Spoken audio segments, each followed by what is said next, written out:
أعوذ بالله من الشيطان الرجيم. بسم الله الرحمن الرحيم.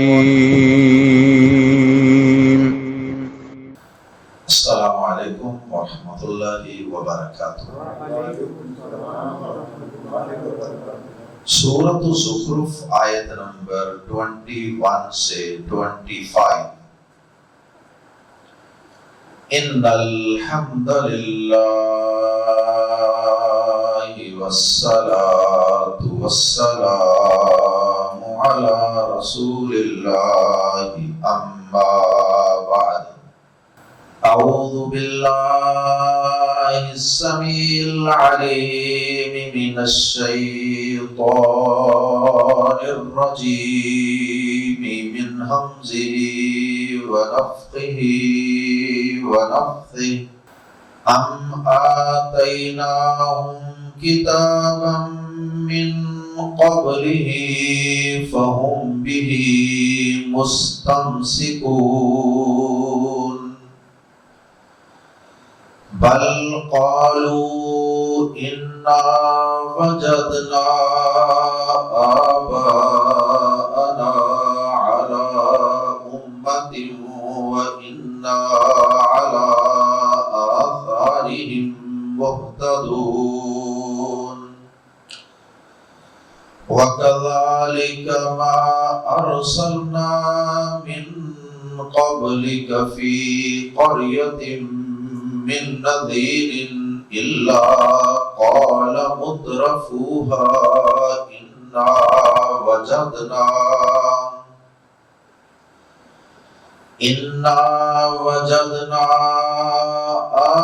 آباءنا على أمة وإنا على آثارهم مقتدون۔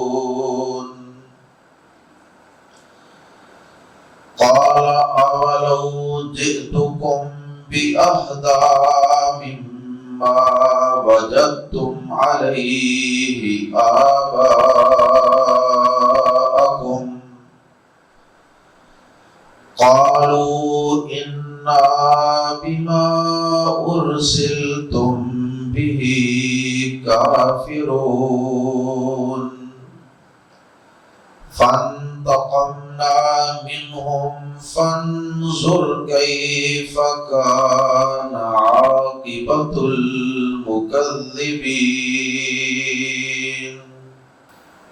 گزشتہ آیات میں ذکر چل رہا تھا کہ مشرکین نے اللہ کے بندوں کو، اللہ کے غلاموں کو اللہ کے جز قرار دے دیا، اللہ کے بیٹے قرار دے دیا، اللہ کے جز یعنی اس کے جسم سے جدا ہونے والے حصے قرار دے دیا، اور پھر ان کو اللہ سے جدا ہونے کی وجہ سے بڑے متبرک اور بڑے معزز قرار دے کر ان کی عبادت کے لیے رستہ ہموار کر لیا۔ جس طرح عیسیٰ علیہ السلام کو اللہ کا بیٹا قرار دیا گیا، عزیر علیہ السلام کو اللہ کا بیٹا قرار دیا گیا، اور اسی طرح سے مشرکین نے فرشتوں کو اللہ کی بیٹیاں قرار دے لیا، اور بدقسمتی سے بعض مسلمانوں نے بھی اللہ کے پیارے حبیب جناب محمد کریم صلی اللہ علیہ وسلم کو اللہ کے نور سے جدا ہونے والا ایک نور اور ایک جز قرار دے لیا۔ تو اللہ رب العزت نے اگرچہ گزشتہ آیات میں ان کے اس عقیدے کی تردید فرمائی، اب اللہ رب العزت ان سے اس بات کا سوال کر رہے ہیں۔ پچھلی آیات میں بھی اللہ پاک نے ان سے سوال کیا تھا ایک انداز سے، اور اب آیات زیر تفسیر میں بھی اللہ پاک نے ان سے اس شرک پر دلیل مانگی ہے ایک دوسرے انداز. آیت نمبر 19 میں اللہ پاک نے ان مشرکین سے اور ان گمراہوں سے یہ سوال کیا تھا، آشاہدوا خلقہم، کیا تم ان فرشتوں کی تخلیق کے وقت حاضر اور موجود تھے؟ تم نے دیکھا تھا کہ اللہ پاک نے ان کو واقعی مؤنث پیدا کیا ہے؟ اور اس کے بعد اب آیت نمبر 21 میں اللہ رب العزت ایک اور انداز سے سوال کرتے ہیں.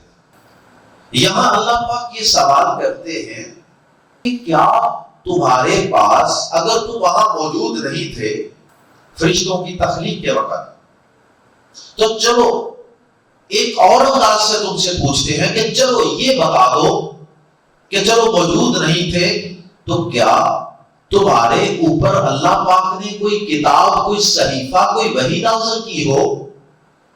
تمہارے پاس کوئی آسمانی کتاب موجود ہو اور اس کتاب کی شکل میں تمہارے پاس پروف اور ثبوت موجود ہو کہ اللہ پاک نے واقعی فرشتوں کو مؤنث قرار دیا ہے اور مؤنث پیدا کیا ہے اور پھر اپنی بیٹیاں قرار دے کر ان کو ان کی عبادت کرنے کی تمہیں اجازت دی ہے اور حکم دیا، جب تم خود بھی ان فرشتوں کی تخلیق کے وقت موجود نہیں تھے اور تمہارے پاس ان کے مؤنث ہونے کی بھی کوئی دلیل نہیں، ان کے عبادت کے لائق ہونے کی بھی کوئی دلیل نہیں، اللہ کا جز ہونے کی، مؤنث ہونے کی، معبود ہونے کی نہ تمہارے پاس کوئی عقلی دلیل ہے نہ کوئی نقلی دلیل ہے، تو ارے ظالموں، پھر کیوں اپنی طرف سے یہ دعوے کیے جاتے ہو کہ فرشتے مؤنث ہیں، فرشتے اللہ کی بیٹیاں ہیں، فرشتے عبادت کے لائق ہیں، پھر ان کی مورتیاں بنا بنا کے ان کی پوجا پاٹ کا سلسلہ جاری رکھے ہوئے ہو؟ اللہ اکبر. آیت نمبر 19 میں اور آیت نمبر 21 میں گرامیٹیکلی بھی ایک مماثلت ہے. ایک تو سوالات کے اعتبار سے بھی دو سوالات تھے، ایک آیت نمبر 19 میں اور ایک آیت نمبر 21 میں تھا. آیت نمبر 19 میں سوال کیا گیا حمزہ استفہام کے ساتھ اور آیت نمبر 21 میں سوال کیا گیا اور یہ دونوں حروف عام طور پہ ساتھ ساتھ آتے ہیں آگے پیچھے. کیا ایسے ہے یا ایسے ہے؟ کیا تم ان کی تخلیق کے وقت حاضر تھے یا ہم نے تمہیں کوئی کتاب دی ہے؟ یہ انداز. اللہ اکبر. اس کے بعد پھر اللہ پاک نے ان کا جواب نقل کیا. ان گمراہوں مشرکوں کے پاس آج تک کسی پیغمبر کے دور میں بھی، کسی صدی میں بھی، کسی اس کائنات کے، اس زمین کے کسی کونے، کسی پہاڑ، کسی غار میں آج تک کوئی دلیل نہیں ہوئی اپنے شرک کی اور اپنی اس گمراہی. جتنے لوگ بھی اللہ کے علاوہ کسی اور کو اللہ کا جز قرار دیتے، اللہ کا بیٹا قرار دیتے اور اللہ سے جدا ہوا ایک ٹکڑا اور نور قرار دیتے ہیں، جو کچھ بھی قرار دیتے ہیں، ان سب کے پاس اللہ کی قسم کبھی کوئی دلیل نہیں ہوتی. اور یہ بات اللہ پاک نے قرآن مجید میں کئی مقامات پہ بیان فرمائی ہے کہ ان کے پاس کوئی دلیل نہیں ہوتی. سورۃ الکہف میں بھی اللہ پاک نے یہ بات بیان فرمائی ہے اور بھی کئی مقامات کہ ہم نے تو کم از کم آسمان سے کوئی ایسی دلیل نازل نہیں فرمائی شرک کی. تو اگلی آیات میں اللہ تعالیٰ فرماتے ہیں جب ان سے دلیل مانگی جاتی ہے، دلیل تو ہے کوئی نہیں، ان کے پاس دلیل کہاں سے آئے؟ دلیل کے میدان میں تو یہ فیل ہے، ناکام ہے. اب ان کے پاس ایک ہی بات رہ جاتی ہے، اسی کا سہارا لے کر یہ ہر دور میں جیتے رہے، ہر پیغمبر کے دور میں. اور وہ کیا ہے کہ بھائی ہم نے تو اپنے باپ دادا کو اس رستے پر اور اس طریقے پر پایا، بس ہمارے بڑے ایسا کرتے تھے، ہم نے اپنے بڑوں کو ایسا کرتا دیکھا، ہم بھی ایسے کریں گے. عقل، شعور، فہم، تدبر، تفکر، تحقیق، یہ چیزیں جب نکل جاتی ہیں نا انسان کی زندگی سے، تو پھر اس کی جگہ پر اندھی تقلید آ جاتی ہے کہ انسان آنکھوں پہ پٹی باندھ کے بس جو معاشرہ کر رہا ہے، جو باپ دادا کر رہے ہیں، جو پہلے لوگ کر رہے تھے، بس وہی کام کرنا چاہتا ہے۔ اور یہ کام وہی کرتے ہیں جو تحقیق نہیں کرنا چاہتے، جو اپنی عقل کو استعمال نہیں کرنا چاہتے۔ اللہ پاک نے پھر آگے ان کی یہی ایک لکڑی لولی دلیل بیان کی کہ وہ کہتے ہیں کہ ہم نے اپنے باپ دادا کو اسی رستے پہ پایا ہے۔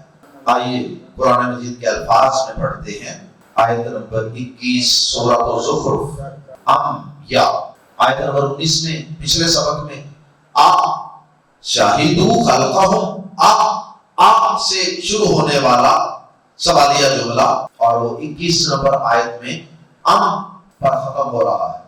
یا آتینا، ہم نے دی ہے ہم انہیں کتابن، کوئی کتاب، من قبلی ہی، اس سے پہلے، یعنی قرآن مجید سے پہلے، یا ہم نے انہیں اس سے پہلے، کیونکہ قرآن مجید میں تو ان سارے عقائد کی واضح تردید ہے، تو اللہ تعالیٰ فرماتے ہیں کہ یا پھر ہم نے انہیں کوئی کتاب دی ہے، من قبلی ہی، اس سے قبل، اس سے پہلے، فہم، پس وہ یعنی یہ مشرک، بھی اس کو، اس کتاب کو، مستمسکون، مضبوطی سے تھامنے والے ہیں۔ کیا ہم نے ان کو کوئی اس سے پہلے کوئی کتاب دی ہے کہ جس کتاب کو یہ مضبوطی سے تھامے ہوئے ہیں، اور اس کتاب میں لکھا ہوا ہے کہ فلاں اللہ کا بیٹا، فلاں اللہ کی بیٹی، فلاں اللہ کا حصہ ہے، فلاں اللہ کا جز ہے، فلاں اللہ کا حصہ ہے، فلاں اللہ تعالیٰ کا شریک ہے، اس کو پکارو؟ یقیناً ان کے پاس ایسی کوئی کتاب بھی نہیں ہے جو آسمان سے اتری ہو اور اس میں ان کے ان گمراہ عقائد کے دلائل ہوں۔ مستمسکون، میم پہ سمو کی وجہ سے والے، اسم الفاعل کا معنی میم پہ سمو، جس طرح مؤمن، مشرکن، اسی طرح مستمسکون، مستمسکون سے جمع، مستمسکون، تمسک ہوتا ہے مضبوطی سے تھام لینا کسی چیز، تمسک بالکتاب والسنہ، کتاب و سنت کو مضبوطی سے تھام لینا، اس کو کہتے ہیں تمسک۔ تو یہ اسی سے لفظ نکلا ہے، مستمسکون، ام آتیناہم کتابا من قبلہ فہم بہ مستمسکون۔ آگے اللہ پاک خود ہی جواب دیتے ہیں، بلکہ مطلب کیا کہ ان کے پاس کوئی دلیل نہیں، نہ یہ حاضر تھے، نہ ان کے پاس کوئی کتاب ہی ہے۔ بلکہ قالو، انہوں نے کہا، انہوں نے آگے سے یہ نہیں کہا کہ ہم حاضر تھے یا ہمارے پاس کوئی کتاب ہے، بلکہ قالو، انہوں نے کہا، ان گمراہوں بزرگوں نے کہا، انا، بے شک ہم نے، وجدنا، پایا ہم نے، آباءنا، اپنے باپ دادا کو، آبا و اجداد ہوتا ہے، آباءنا، اپنے باپ دادا کو، علی امتن، ایک راستے پر، امت کا لفظ، ایک تو امت جماعت گروہ دیا، ایک امت کا لفظ طریقہ، راستہ، اس پر بھی یہ لفظ بولا جاتا ہے، یہاں یہ طریقہ، انا وجدنا آباءنا علی امتن، بے شک ہم نے پایا ہے، یعنی دیکھا ہے، پایا ہے، آباءنا، اپنے باپ دادا کو، علی امتن، ایک راستے پر، ایک طریقے پر، ایک دین پر، وَإِنَّا، اور بے شک ہم، علی آثارہم، ان کے قدموں کے نشانوں پر، مہتدون، راہ پانے والے، اور بے شک ہم انہی کے قدموں کے نشانوں پر راہ پانے والے۔ آثار جمع ہے اثر کی، اثر کہتے ہیں نشان کو، یعنی کہتے ہیں نا یار تجھ پر میری بات کا کوئی اثر نہیں ہوا، اثر کا مطلب ہے کہ بات تمہارے دل و دماغ سے گزری ہے تو وہاں کوئی نشان نہیں چھوڑ کے گئی میری بات۔ تو جب زمین پہ چلتے ہیں نا تو قدموں کے نشانات جو ہوتے ہیں نا وہ زمین پر اپنا اثر چھوڑ جاتے ہیں، نشان چھوڑ جاتے ہیں قدم، وہ جو نشانات زمین پہ بن جاتے ہیں نا قدموں کے، ان کو کہتے ہیں اثر، اس کی جمع آثار۔ تو آثار قدموں کے نشانات، وَإِنَّا عَلَىٰ آثَارِهِمْ، اور بے شک ہم انہی کے قدموں کے نشانوں پر، الا آخار، یہ جار مجرور شروع میں آ گیا، اس لیے اس میں زور پیدا ہو گیا، ہی کا معنی پیدا ہو گیا. ہم ان ہی کے قدموں کے نشانوں پر یا انہی کے قدموں کے نشانوں پر مہتدون، راہ پانے والے. ہم نے اپنے باپ دادا کو ایک خاص رستے پر، ایک خاص طریقے پر پایا، اور بے شک ہم انہی کے قدموں کے نشانوں پر ہی راہ پانے والے. ہمیں ہدایت ادھر سے ملنی ہے، ہمیں رستہ ادھر سے ملنا ہے.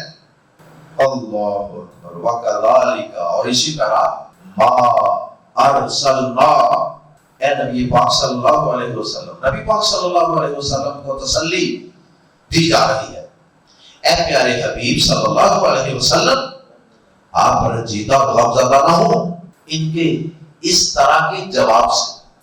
بندے کو دکھ تو ہوتا ہے کہ یار واضح دلائل ان کو دیے جا رہے ہیں، یہ دلائل کے میدان میں بالکل بری طرح ناکام ہو چکے ہیں، کوئی دلیل نہیں ان کے پاس، اور یہ آگے سے کہہ رہے ہیں کہ ہمارے باپ دادا ایسے کرتے تھے. اس لیے اللہ پاک نے تسلی دے دی اپنے پیارے نبی کو. وَكَذَلِكَ، اور اسی طرح ما ارسلنا، نہیں بھیجے ہم نے من قبلک، آپ سے پہلے، فی قریۃ، کسی بستی میں، من نذیر، کوئی ڈرانے والا. اے نبی صلی اللہ علیہ وسلم، اسی طرح جس طرح آپ کو یہ جواب دیتے ہیں نا کہ ہم نے اپنے باپ دادا کو پایا ہے، دلائل شلائل کو ہم نہیں جانتے، بالکل اسی طرح ہم نے آپ سے پہلے نہیں بھیجا فی قریۃ، کسی بستی میں، کسی ٹاؤن میں، کسی شہر میں، من نذیر، کوئی ڈرانے والا، کوئی وارنر، الا، مگر، قال، کہا، مترفوہا، مگر کہا مترفو، یہ سب تھا مترفون، نون گر گیا ہے، درمیان سے ڈراپ ہو گیا. مترفو، ہاں خوشحال لوگوں نے، ہاں اس قریہ کی، بستی کی، ہاں کی اس کی لوٹ رہی ہے قریہ کی طرف. الا قال مترفوہا، مگر اس کے خوشحال لوگوں نے کہا. سب سے پہلے جو خوشحال کھاتے پیتے چودھری سردار اچھے سٹیٹس والے جو لوگ ہوتے ہیں نا، سب سے پہلے نبیوں کے مقابلے میں وہ کھڑے ہوتے، سب سے پہلے انہوں نے نبیوں کو جواب دیا. جب انہوں نے دیا تو پھر عوام الناس تو بیچاری ان کے پیچھے پیچھے ہی ہوتی ہے. تو سب سے پہلے انہوں نے نبیوں کو کہا، انا وجدنا، بے شک ہم نے پایا ہے، آباءنا، اپنے باپ دادا کو، علی امت، ایک دین پر، ایک رستے پر، ایک طریقے پر، وَإِنَّا، اور بے شک ہم، علی آثارہم، ان کے قدموں کے نشانوں پر، مقتدون، تقلید کرنے والے ہیں، پیچھے چلنے والے ہیں. اقتداء، پیچھے چلنے والے، جس طرح امام کی اقتداء کی جاتی ہے نا نماز میں، مقتدون، پیچھے چلنے والے ہیں، بے شک ہم انہی کے قدموں کے نشانوں کے پیچھے چلنے والے ہیں. یہاں بھی علی آثارہم، یہ جار مجرور پہلے آ گیا، اس لیے یہاں بھی ہی کا معنی پیدا ہوگا. ہم انہی کے قدموں کے نشانوں کے پیچھے چلنے والے ہیں، مطلب کہ ہم اور کسی کے قدموں کے نشانوں کے پیچھے چلنے والے نہیں. تو اے نبی صلی اللہ علیہ وسلم، یہ جواب وہ صرف آپ کو نہیں دیا ان مکہ والوں نے، ان گمراہوں نے، ان بد عقیدہ اور مشرک لوگوں نے، یہ تو ہم نے جس بستی میں بھی کوئی پیغمبر بھیجا نا، وہاں کے اچھے بھلے کھاتے پیتے چودھری سردار قسم کے لوگوں نے سب سے پہلے نبیوں کو یہ بات ہی کہی کہ بھائی ہم تو اپنے باپ دادا کے پیچھے چلے. تو آپ کیوں رنجیدہ اور غمزدہ ہوتے؟ یہ تو ہر نبی کو جواب دیا گیا، تو اگر آپ کو بھی دے دیا گیا تو آپ رنجیدہ غمزدہ نہ ہو. قال، اس نے کہا، یعنی وہ نبی جو کسی بستی میں آتا تھا، اس نبی نے آگے سے کہا، مزید سنیے. قال، اس نبی نے کہا، اس نذیر، اس ڈرانے والے نے کہا، آوا، آوا، جب یہ اکٹھے آتے ہیں عربی میں آ اور وا، تو واو کا ترجمہ اردو میں پہلے ہوتا ہے. آوا، اور کیا لو اگرچہ جئتو میں لے آؤں کم تمہارے پاس بھی کو اہدا زیادہ سیدھا راستہ، زیادہ ہدایت والا راستہ. اہدا یہ کمپیریٹیو ڈگری ہے یا سپرلیٹیو یا کمپیریٹیو. اہدا افعل کے وزن پہ، اہدا زیادہ ہدایت والا راستہ، زیادہ سیدھا راستہ. مما یا سنیں من سے، ما وجدتم جو تم نے پایا ہے یا جسے تم نے پایا ہے علیہ اس پر آباءکم اپنے باپ دادا کو. اس نبی نے کہا اور کیا اگر میں تمہارے پاس اس سے زیادہ سیدھا راستہ لے آؤں جس پر تم نے اپنے باپ دادا کو پایا ہے، کیا پھر بھی انہیں کے پیچھے چلو؟ اگر میں تمہارے باپ دادا سے زیادہ صحیح اور سیدھا راستہ لے آؤں، تم ان کو صحیح سمجھتے ہو، اگر میں ان سے بھی زیادہ سیدھا راستہ لے آؤں تو اللہ اکبر. اور دیگر مقامات پر اللہ پاک نے یہ بھی کہا سورۃ البقرہ وغیرہ میں، کیا اگر تمہارے باپ دادا کسی بات کو نہ سمجھتے ہو، ان کو عقل نہ ہو، ان کو سمجھ نہ ہو، یا وہ ہدایت یافتہ نہ ہو، سیدھے راستے پر نہ ہو، تو کیا پھر بھی ان کی پیروی کرو؟ یہاں ذرا کچھ نرم انداز اختیار کیا گیا ہے کہ اگر میں ان سے زیادہ سیدھا راستہ لے آؤں، اس کی طرف رہنمائی کروں، پھر بھی باپ دادا کے پیچھے چلو. قالو تو انہوں نے کہا ضد انات کی وجہ سے انہوں نے پھر بھی ماننے سے انکار کر دیا. قالو انہوں نے کہا انا بے شک ہم، بازر بھی کا کس کا پریپوزیشن حرف جار ہے، ما جو ارسلتم جو تم بھیجے گئے ہو، بھی اس کے ساتھ، یعنی جس کے ساتھ تم بھیجے گئے ہو یا جو دے کر تم بھیجے گئے ہو، بے شک ہم اس سے جو دے کر تم بھیجے گئے ہو کافرون انکار کرنے والے یا منکر ہیں. اس کے باوجود انہوں نے کہا کہ بھئی اگر میں تمہیں زیادہ سیدھا راستہ دکھا دوں تو پھر چاہیے تو یہ تھا نا کہ آگے سے پوچھتے کہ اچھا بتاؤ تمہارے پاس کیا بات ہے، کیا دعوت ہے، کوئی دلیل دو، کوئی سمجھاؤ، ہم تمہاری بات سنتے ہیں، غور کرتے ہیں. میں نے کہا نا بس جو ہمارے باپ دادا کر گئے بس دیٹس آل، اسٹاپ، ہمیں اس پہ غور و فکر نہیں کرنا، ہم تمہاری دعوت تمہاری ہدایت کا صاف صاف انکار کرتے ہیں. اللہ تعالیٰ نے آگے پھر آخری آیت میں اللہ پاک نے پھر نتیجہ بیان کیا، فرمایا فانتقمنا، یہ اصل میں تھا فا، پس انتقمنا ہم نے انتقام لیا، ملا کے پڑھیں گے فانتقمنا پس ہم نے انتقام لیا، بدلہ لیا، منہم ان سے، ان کی اس ضد، ان کی اس ہٹ درمی، نبیوں کی مخالفت اور آباء و اجداد کی اندھی تقلید، ان سب جرائم کا پھر ہم نے ان سے بدلہ لیا، یعنی اس کی سزا دی. فانتقمنا منہم پھر ہم نے ان سے بدلہ لیا. فانظر پس دیکھ، کیفا کیسا، کانا تھا، عاقبتو عاقبت انجام کو کہتے ہیں اینڈ، کیفا کانا کیسا ہوا یا کیسا تھا، کیسا ہوا عاقبتو انجام المکذبین جھٹلانے والوں، مکذبین تکذیب کرنے والوں، نبیوں کو جھوٹا کہنے والوں، جھوٹا کہنے کا یہ انداز تھا. اللہم لا تحصلنا منہ، اللہ ہم سب کو انبیاء کرام کی دعوت پہ غور و فکر کرنے کی توفیق عطا فرما. اللہ انبیاء کرام کی دعوت پہ لبیک کہنے کی، ایمان لانے کی توفیق عطا فرما. اللہ انبیاء کرام کی پیروی کرنے والوں میں شامل فرما. اور اے اللہ اپنی توحید کی جو انبیاء کرام لے کر آئے ہیں تیری کتابوں کی شکل میں، اللہ اس توحید، اس عقیدہ توحید کو سمجھنے اور اس پر عمل کرنے اور اسی پر زندگی گزارنے کی توفیق عطا فرما اور اسی پہ موت عطا فرما. سبحانک اللہم و بحمدک اشہد ان لا الہ الا انت استغفرک و اتوب الیک.